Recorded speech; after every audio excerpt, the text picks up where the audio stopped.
Selamat pagi anak-anakku kelas 11. Nah, pada pagi hari ini kita akan membahas materi proklamasi kemerdekaan Indonesia.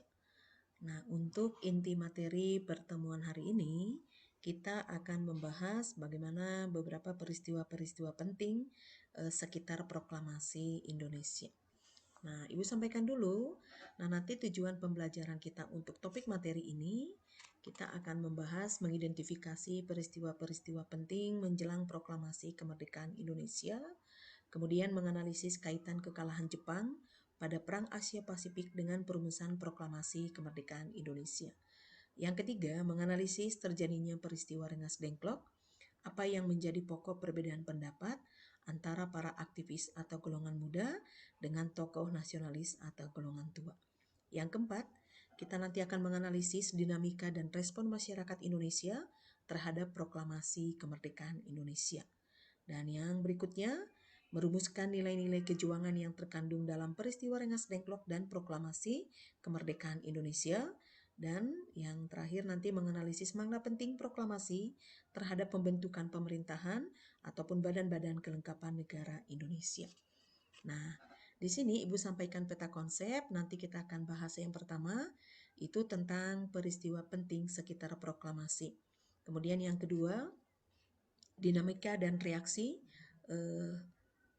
rakyat Indonesia terhadap proklamasi, dan yang ketiga nanti itu tentang pembentukan pemerintahan Indonesia dalam sidang PPKI. Nah, ini peristiwa-peristiwa penting sekitar proklamasi kemerdekaan Indonesia. Kita perhatikan mulai dari nomor 1. Yang pertama adalah kekalahan Jepang setelah pemboman kota Hiroshima pada tanggal 6 Agustus tahun 1945 oleh Sekutu atau Amerika Serikat. Yang kedua, tanggal 7 Agustus tahun 1945, ini pembubaran BPU PKI diganti dengan PPKI. Karena BPU PKI dianggap tugasnya sudah selesai untuk mempersiapkan segala sesuatu untuk mempersiapkan layaknya berdirinya sebuah negara yang merdeka. Yang ketiga, tanggal 9 Agustus tahun 1945, pemboman Nagasaki oleh Sekutu atau Amerika Serikat. Nah, kalau kita perhatikan, dengan kekalahan Jepang melalui pemboman kota Hiroshima dan Nagasaki, Jepang itu mengalami kekalahan dalam Perang Asia Pasifik oleh negara blok Sekutu. Nah, namun walaupun Jepang sudah mengalami kekalahan, tapi pada tanggal 9 sampai tanggal 12 Agustus, Jepang itu memanggil Insinyur Soekarno, Muhammad Hatta, dan Dr. Rajiman ke Dalat, Vietnam oleh Marsekal Trauci yang berpusat di Vietnam, dengan tujuan untuk meyakinkan tokoh-tokoh nasional bahwa Jepang tetap ingin menjanjikan kemerdekaan kepada negara Indonesia paling lambat tanggal 24 Agustus tahun 1945. Dan yang keempat, yang kelima ini adalah peristiwa menyerahnya Jepang kepada Sekutu pada tanggal 14 Agustus tahun 1945. Nah, kemudian yang keenam, pada tanggal 15 Agustus 1945, karena golongan muda atau golongan aktivis itu sudah mendengar informasi kekalahan Jepang menghadapi negara blok Sekutu, maka golongan pemuda menginginkan dan mendesak golongan tua supaya segera memproklamasikan kemerdekaan dan tanpa ada kaitannya dari pengaruh Jepang. Nah, tetapi golongan tua yang terutama oleh Insinyur Soekarno dan Muhammad Hatta menginginkan untuk meminimalisir supaya tidak terjadi bentrokan dengan negara Jepang, dan proklamasi akan dilakukan melalui sidang PPKI, maka perbedaan golongan pendapat tadi yang menyebabkan golongan pemuda membawa kedua tokoh ini, Insinyur Soekarno dan Muhammad Hatta, ke Rengas Dengklok, yaitu ke daerah Karawang, dengan tujuan untuk menjauhkan kedua tokoh ini dari pengaruh Jepang. Maka inilah yang menyebabkan terjadinya peristiwa Rengas Dengklok pada tanggal 16 Agustus 1945. Nah, Setelah disepakati dalam Direngas Dengklok bahwa Insinyur Soekarno dan Muhammad Hatta bersedia untuk memproklamasikan kemerdekaan Indonesia paling lambat 17 Agustus 1945 jam 12 siang, maka pada tanggal 16 Agustus 1945 jam 12 malam itu tokoh ini kemudian dibawa kembali ke daerah Jakarta, dan dari tanggal 16 subuh sampai 17 subuh maka dilakukan perumusan proklamasi kemerdekaan Indonesia di rumah kediaman Laksamana Maeda Tadashi. Nah, tanggal 17 Agustus itu disepakati penandatanganan naskah proklamasi di rumah kediaman Laksamana Maeda, dan pada tanggal 17 Agustus tahun 1945 dilaksanakan upacara dan pembacaan teks proklamasi kemerdekaan Indonesia yang awalnya direncanakan di lapangan Ikada, kemudian dengan berbagai pertimbangan, kemudian upacara proklamasi ini dilaksanakan di Jalan Pegangsaan Timur nomor 56 Jakarta di depan rumah kediaman Insinyur Soekarno. Nah, di tempat inilah upacara pembacaan proklamasi 17 Agustus 1945 dilakukan dengan tujuan untuk meminimalisir bentrokan dengan negara Jepang. Nah, kalau kita perhatikan, proklamasi itu merupakan salah satu peristiwa penting bagi perjalanan sejarah negara Indonesia. Nah, karena telah membawa perubahan yang sangat besar bagi negara Indonesia. Nah, apa sih sebetulnya makna proklamasi kemerdekaan 17 Agustus tahun 1945 bagi negara Indonesia?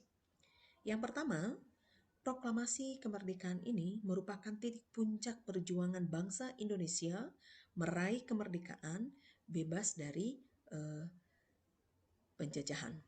Kemudian yang kedua, Indonesia terlepas dari belenggu penjajahan, entah itu penjajahan dari bangsa-bangsa Eropa ataupun dari kekuasaan bangsa Jepang.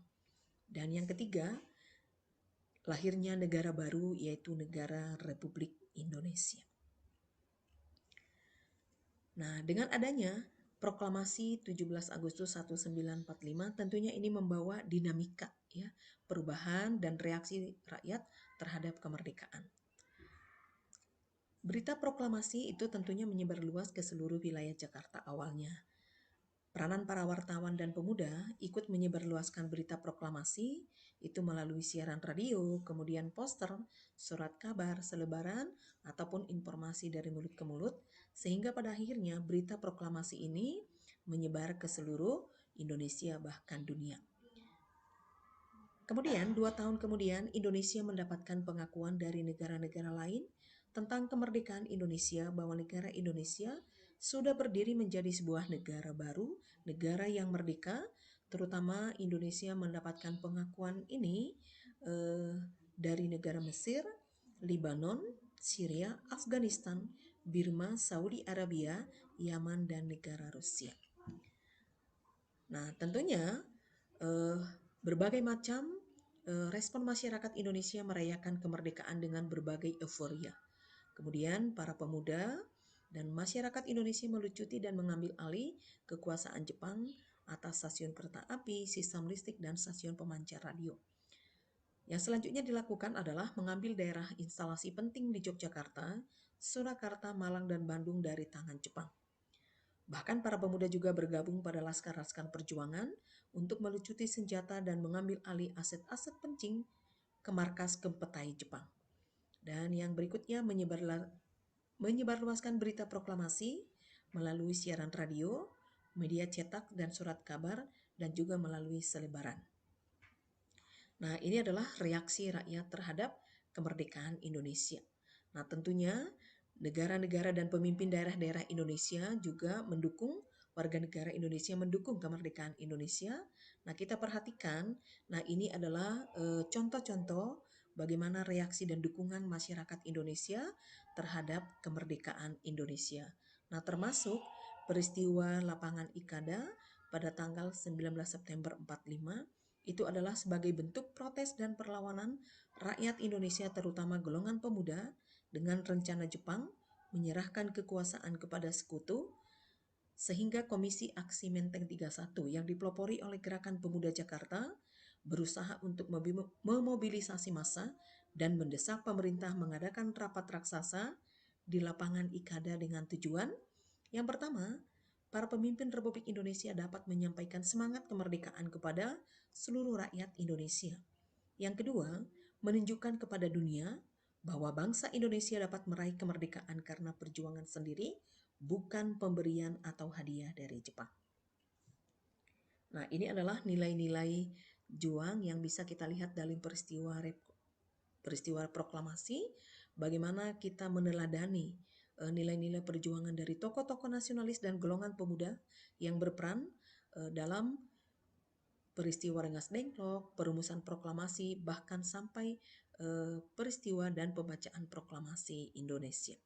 Nah, ini ada nilai-nilai kejuangan ini, religius, persatuan kesatuan, rela berkorban, pantang menyerah, percaya diri, teguh satu tekad kemerdekaan, perbedaan dan keberagaman Indonesia adalah sebagai penyatu, mengutamakan kepentingan negara, adanya kerjasama, dan kritis terhadap satu situasi.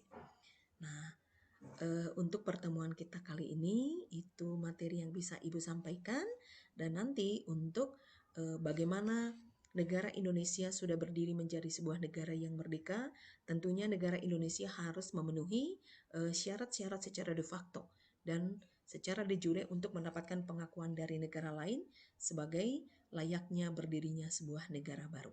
Dan nanti itu akan kita bahas pada pertemuan berikutnya. Salam merdeka, sekali merdeka tetap merdeka. Terima kasih untuk semuanya.